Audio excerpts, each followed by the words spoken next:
सामान्य अध्ययन की यात्रा जीएस जर्नी में बहुत बहुत स्वागत करते हैं आप सभी का। और हम आपके बीच उपस्थित हैं सामान्य अध्ययन में भारत की राज्यव्यवस्था के साथ। और भारत की राज्यव्यवस्था में जो सफ़र हमारा शुरू हुआ था वह पहुंच चुका है मौलिक अधिकार पर।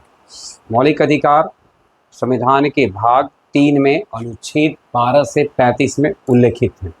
सबसे पहले हम समझते हैं कि मौलिक अधिकार कहते किसको हैं।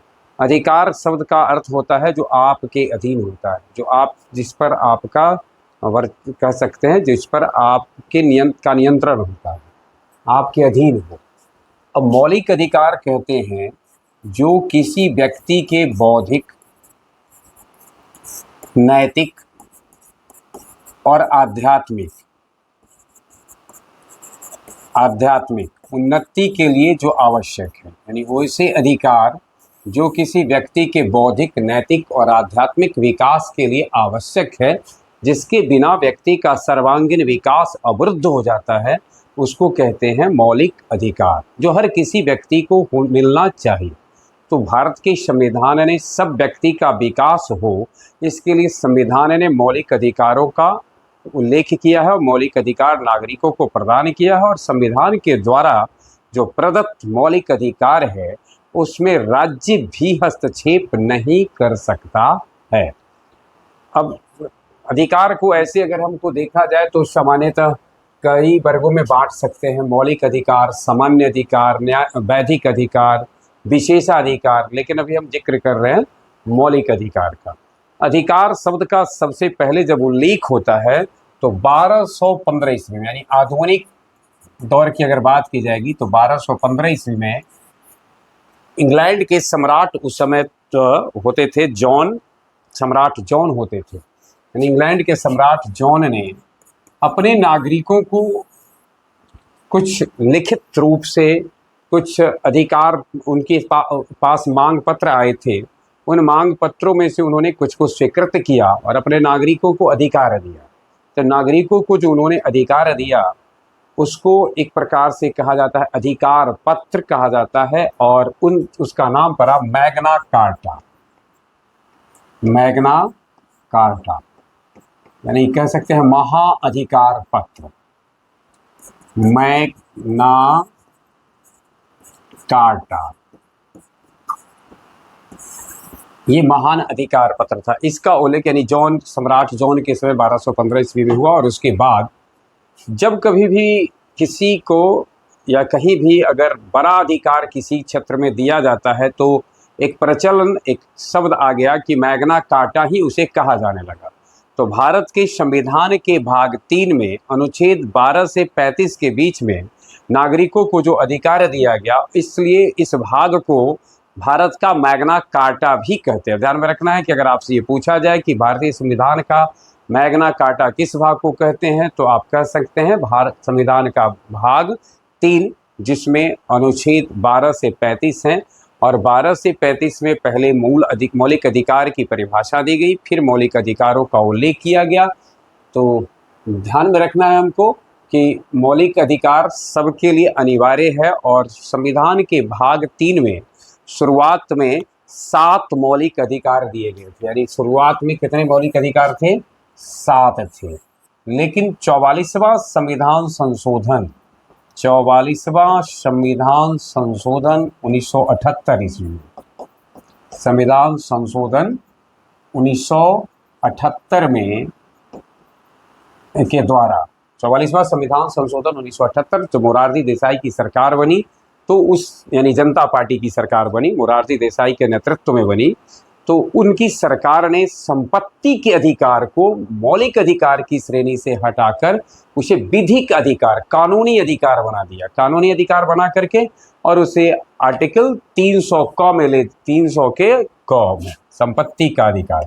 ध्यान में रखना है, संपत्ति का अधिकार पहले मूल अधिकार था। अब इसकी चर्चा हम करते हैं कि अब कितने बच गए। तो अब कितने बच गए हैं? 6 बच गए। कौन कौन 6 है, इसकी चर्चा हम करते हैं। तो संपत्ति का अधिकार अब कहाँ चला गया है? अनुच्छेद 300 के क में चला गया है। और अब यह बन गया है मौलिक अधिकार न रहकर विधिक अधिकार हो गया है, कानूनी अधिकार हो गया। तो अब अगर आपसे पूछा जाए कि वर्तमान में संविधान में कितने मौलिक अधिकार है, तब मौलिक अधिकारों की संख्या 7 में से एक कम गया और अब 6 बचे हैं। तो थोड़ा सा हम उन 6 पर नज़र डालें उससे पहले थोड़ा सा हम देखते हैं कि मूल अधिकार और सामान्य कानूनी अधिकार में क्या अंतर है। मूल अधिकार संविधान में मौलिक अधिकारों की गारंटी और सुरक्षा का प्रावधान है।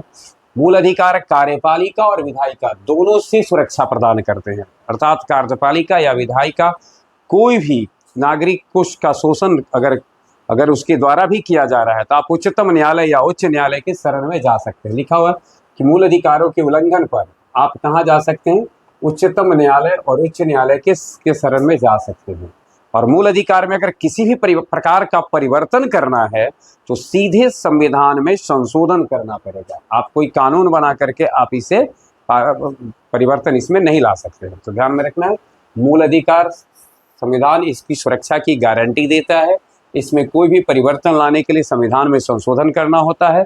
और अगर कार्यपालिका, विधायिका या राज्य के द्वारा हस्तक्षेप कर किसी व्यक्ति के मूल अधिकार का उल्लंघन किया जाता है तो वह व्यक्ति उच्चतम न्यायालय या उच्च न्यायालय की शरण ले सकता है।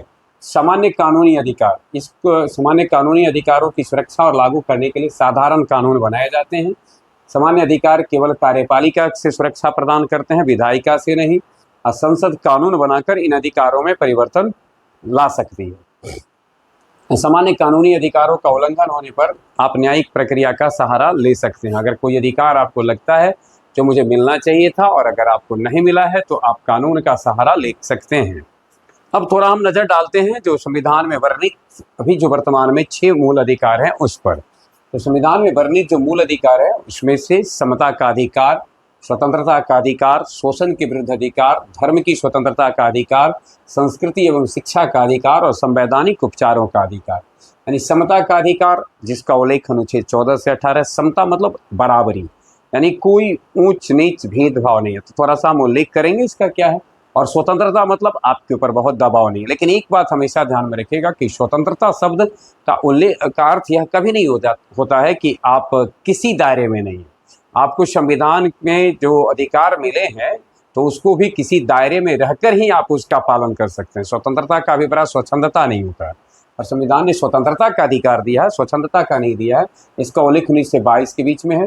शोषण के विरुद्ध अधिकार 23 से 24 में है और धर्म की स्वतंत्रता का अधिकार अनुच्छेद 25 से 28 में है। वहीं संस्कृति एवं शिक्षा का अधिकार अनुच्छेद 29 से 30 में है और संवैधानिक उपचारों का अधिकार अनुच्छेद 32 में है।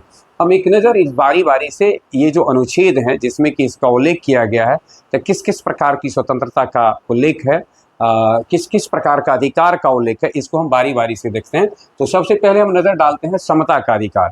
अनुच्छेद 14 से 18 में 5 प्रकार की समता, इक्वलिटी हमको दिया गया। जो पहला देखिए अनुच्छेद 14, कानून के समक्ष समता एवं विधियों का समान संरक्षण, अर्थात कानून के समक्ष सब समान है। वहाँ कोई किसी भी प्रकार से किसी तरीके से वह विशेष नहीं होता है। कानून की दृष्टि में सब के सब समान होते हैं। विशेष रूप से हम उल्लेख करेंगे 14 का जब जिक्र होंगे। फिलहाल आपसे अगर ये पूछा जाए विधि के समक्ष समता एवं विधियों का समान संरक्षण, उनका उल्लेख किस अनुच्छेद में है, तो अनुच्छेद 14 में समता के अधिकार के अंतर्गत है।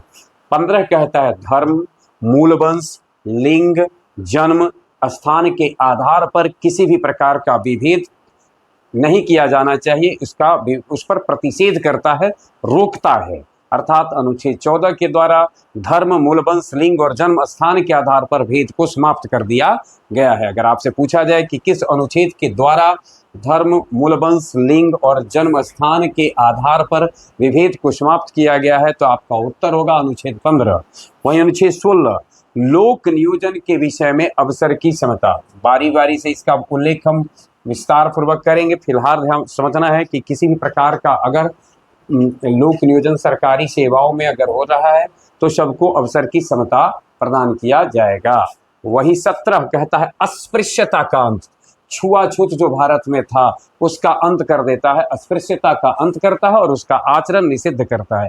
अर्थात किसी व्यक्ति को उसके जन्म या किसी भी तरीके कोई भी उसके ऊपर उसमें नीचता का बोध अगर आप कराते हैं तो आप गैर कानूनी कार्य कर रहे हैं, आप अपराधी होंगे। इस प्रकार के सारे विभेद समाप्त कर दिए गए हैं, छुआछूत का अंत कर दिया गया।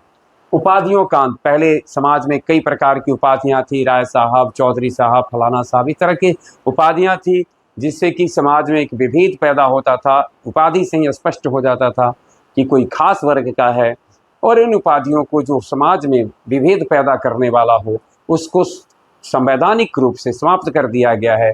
अनुच्छेद 18 उपाधियों का अंत करता है। तो इस प्रकार से समता के अधिकार के तहत इन पांचों अनुच्छेद में कोशिश किया गया है कि आम जनों में इक्वालिटी लाया जाए, समाज में समानता लाने की कोशिश की गई है। एक बार फिर से देख लीजिएगा।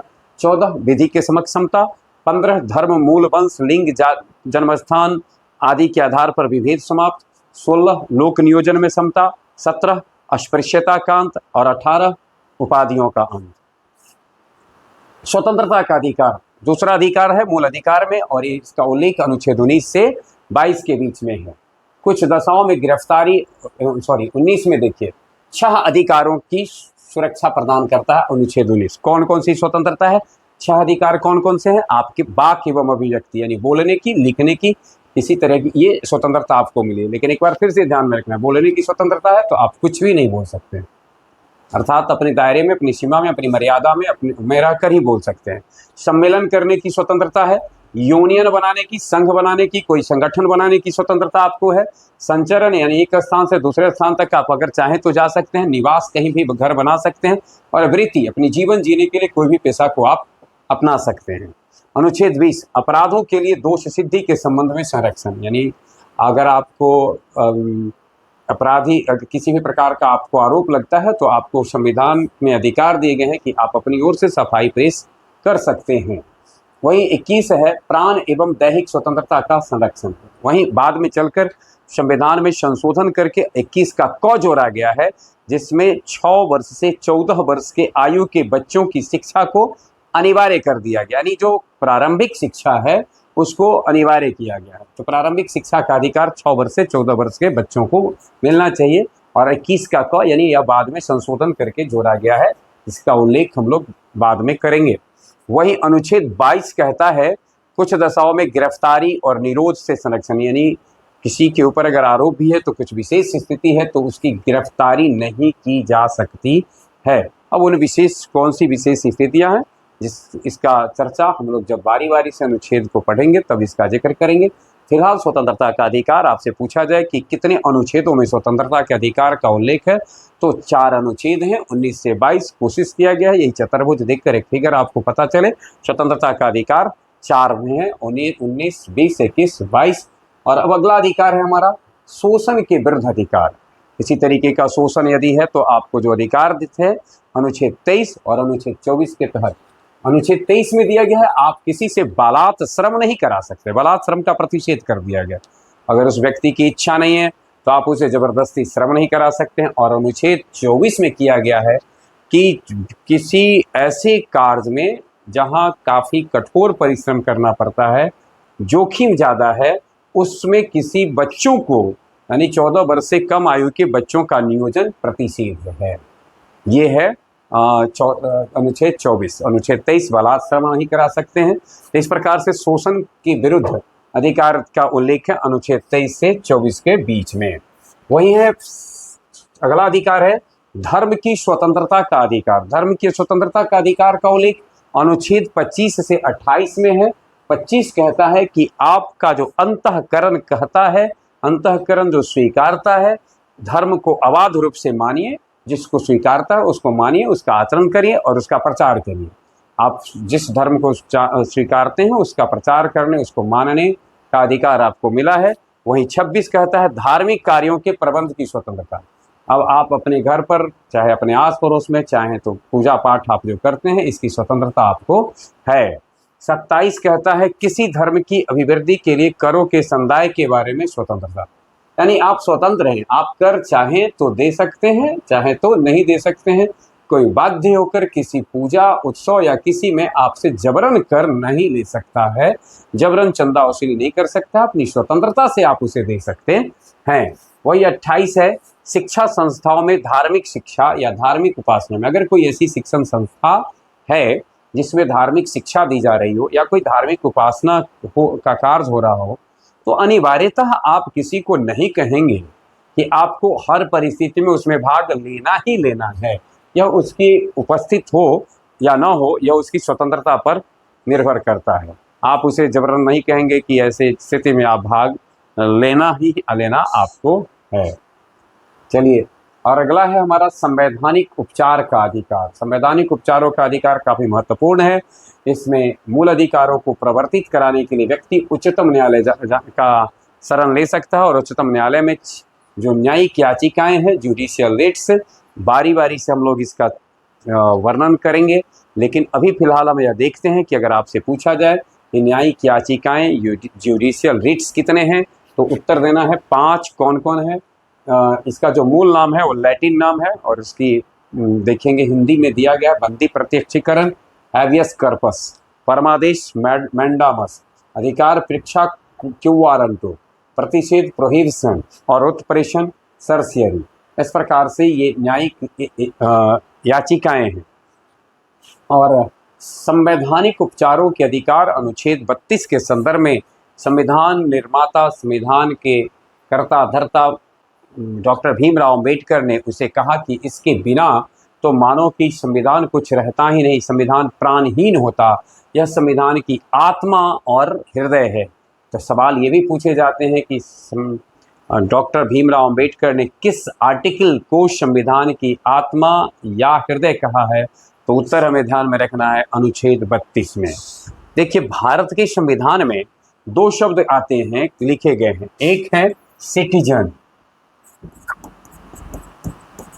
और एक है पर्सन। तो ध्यान में रखना है, व्यक्ति यानी सिटीजन मतलब नागरिक, यानी एक शब्द है नागरिक और एक है व्यक्ति। तो दोनों को समान अर्थ नहीं देखना है, ध्यान में रखना है। नागरिक शब्द का आशय है जो भारत का नागरिक है, और जिन अधिकारों में लिखा रहेगा कि ये नागरिक को मिलने वाले हैं, इसका अर्थ है कि वह केवल और केवल जिसमें भारतीय नागरिकता जिसको प्राप्त है उसी को जो मौलिक अधिकार मिलेंगे उसके साथ जोड़ा गया है सिटीजन।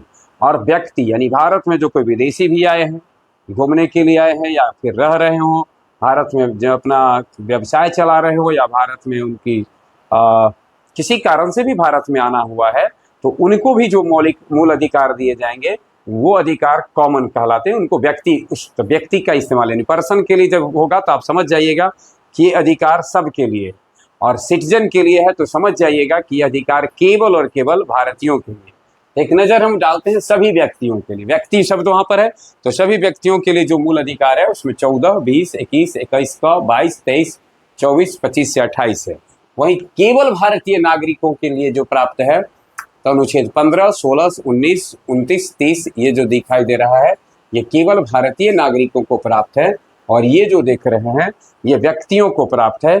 इस तरीके से हमारा आज ये परिचय था मूल अधिकारों का, मौलिक अधिकारों का। एक बार फिर से हम आपको ये बताते चलते हैं कि ये वैसे अधिकार हैं जो हर व्यक्ति को मिलना ही चाहिए, उसके सर्वांगीण विकास हेतु आवश्यक है, और जिसे महसूस किया हमारे संविधान निर्माताओं ने कि अगर यह अधिकार नहीं दिया जाएगा तो आम जनता का नैतिक, बौद्धिक, आध्यात्मिक विकास संभव नहीं है, सर्वांगीण विकास संभव नहीं है। इसलिए ये अधिकार दिए जाने चाहिए, और इसके विस्तार से हम बारी बारी से अनुच्छेद बाई अनुच्छेद हम इसका विशेष रूप से जिक्र करेंगे। आज भर के लिए बस इतना ही। बहुत बहुत धन्यवाद।